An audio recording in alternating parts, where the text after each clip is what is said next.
S'il y a bien quelque chose qui peut vous empêcher d'entamer votre transition professionnelle ou atteindre votre objectif de reconversion, c'est vous-même, ou plus précisément, vos croyances limitantes. Bonjour, je suis Ariane, j'espère que vous allez bien. Aujourd'hui, nous allons parler de comment supprimer nos croyances limitantes. Commençons par définir qu'est-ce qu'une croyance limitante? C'est une vue de l'esprit qui nous fait croire que nous sommes incapables de réaliser certaines choses. Elles viennent souvent de notre éducation et de nos expériences passées, surtout de nos échecs. Comme nous avons peur d'échouer car l'échec fait mal, nous restons dans notre zone de confort et nous nous disons que nous ne sommes pas légitimes à prétendre à un certain niveau de réussite. Ce que je viens de décrire est aussi la manifestation de ce qu'on appelle le syndrome de l'imposteur, qui est une croyance limitante. Et ce syndrome nous fait attribuer tous nos succès à des éléments externes autres que nos propres aptitudes et qualités. Donc, nous nous dévalorisons, nous ne nous sentons pas capables, nous nous sentons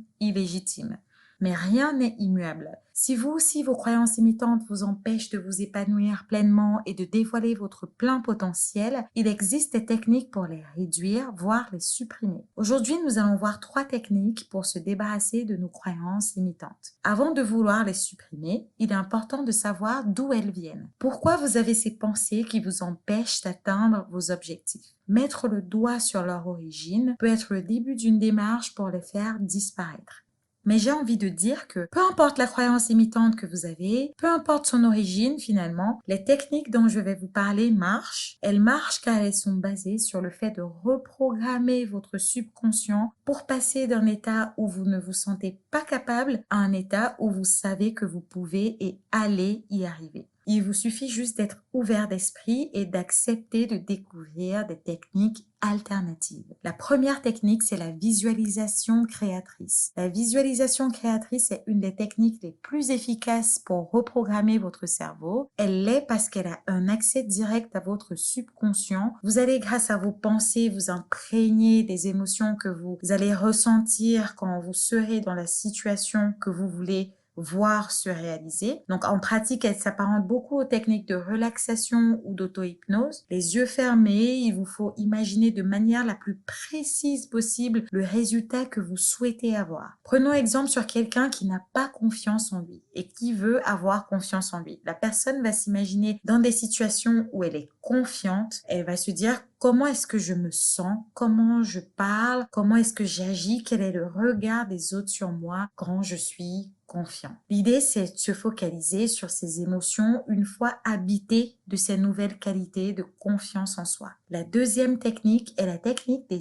affirmations positives. Beaucoup de personnes l'appliquent en lisant une ou plusieurs fois par jour des affirmations écrites sur un post-it ou une feuille de papier mise en avant dans un endroit visible dans une pièce de leur appartement, de leur maison ou encore de leur bureau. C'est aussi ce que je fais et j'ai décidé d'appliquer depuis peu la technique du verre d'eau magique. Donc, est-ce que vous la connaissez? Moi, je l'ai découverte depuis peu et comme je suis de nature curieuse et j'aime m'intéresser à tout plein de choses, j'ai découvert cette technique qui est une nouvelle façon pour moi de faire des affirmations positives. Alors, en quoi consiste-t-elle? La technique du verre d'eau magique consiste à écrire sur un bout de papier l'affirmation positive qu'on veut voir se réaliser et mettre ce bout de papier en dessous d'un verre d'eau qu'on laisse pendant 12 à 24 heures. Après ce délai, on boit cette eau, mais juste avant de la boire, il faut charger cette eau en énergie positive. Pour ce faire, vous pouvez frotter vos 2 mains en les faisant chauffer entre elles, puis les mettre au-dessus du verre en disant votre affirmation de façon convaincue et consciente. Il vous faut ressentir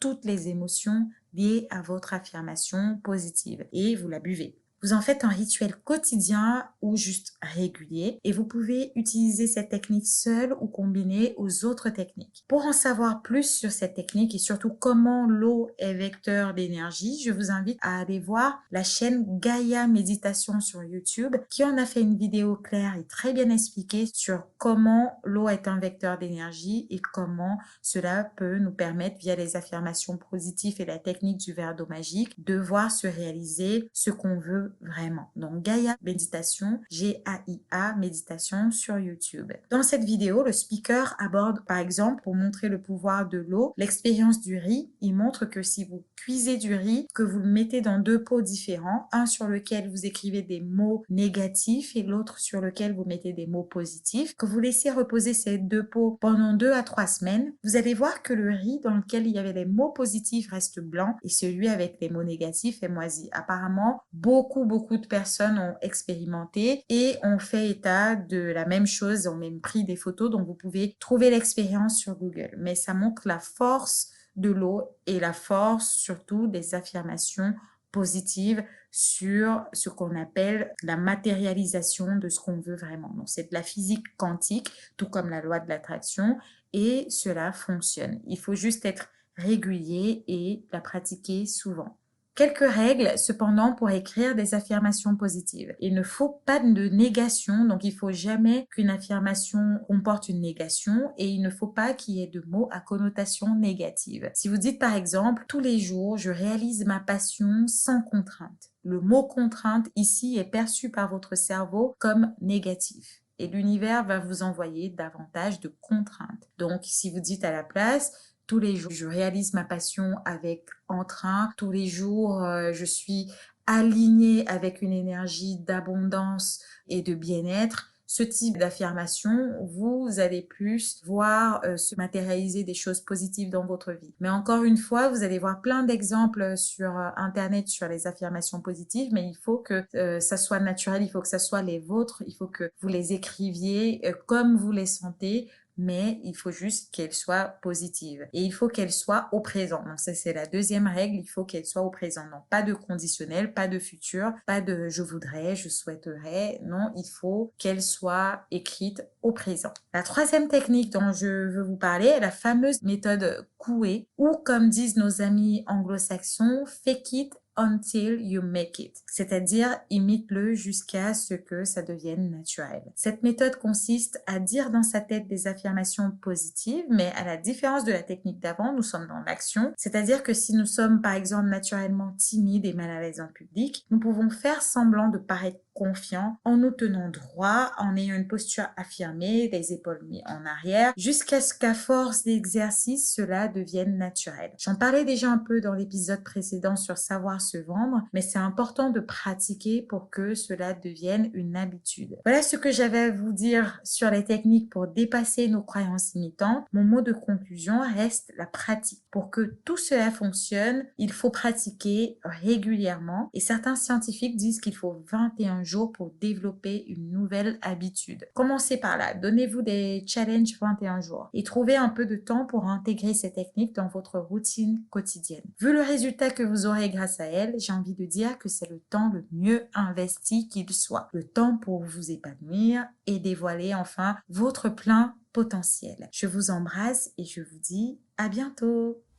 Upgrade Podcast, une société du groupe Upgrade by Legends vous a présenté À quoi le pont vers ta nouvelle vie pro, le podcast. Une production autour des informations pratiques et des outils pour assurer une bonne transition professionnelle, présentée par Ariane.